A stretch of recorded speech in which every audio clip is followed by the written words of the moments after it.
Une idée fausse, c'est de penser que pour que la marche soit efficace, ça doit être une marche très rapide. L'autre idée, c'est qu'il faut en faire beaucoup, exemple 10 000 pas. Donc, je vais vous expliquer pourquoi j'affirme qu'il s'agit de fausses idées. Alors pour les 10 000 pas, en fait l'origine des 10 000 pas, c'est que cette idée elle a été vendue par un des premiers vendeurs de podomètres qui était un vendeur japonais et la marque s'appelait Manpokei.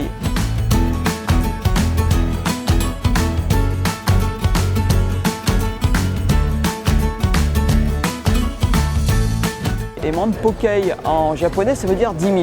Et en fait, pour vendre leur podomètre, ils sont partis de cet acronyme 10 000 en disant qu'il faut faire 10 000 pas. En plus, c'était facile à retenir, c'était un chiffre rond. Et en fait, tout le monde a suivi en disant qu'il faut faire 10 000 pas par jour. Et en fait, c'est complètement faux.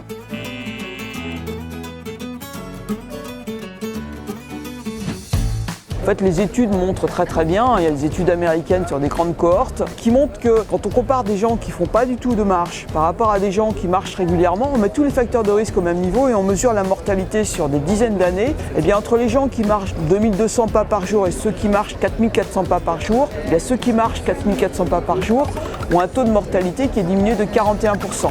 Et ceux qui marchent à peu près 7000 pas par jour ont un taux de mortalité diminué de 61%.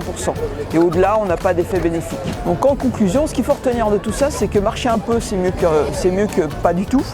Il n'y a pas besoin de se mettre un objectif à 10 000 pas. Faites 4000 pas par jour et ce sera déjà excellent pour la santé. Et l'important, c'est que vous allez y prendre du plaisir. Si vous le faites régulièrement, c'est la régularité. Donc un petit peu, tous les jours, mais de façon régulière. Et vous verrez le plaisir que vous y prendrez. Donc ça vous permettra de continuer sur le long terme.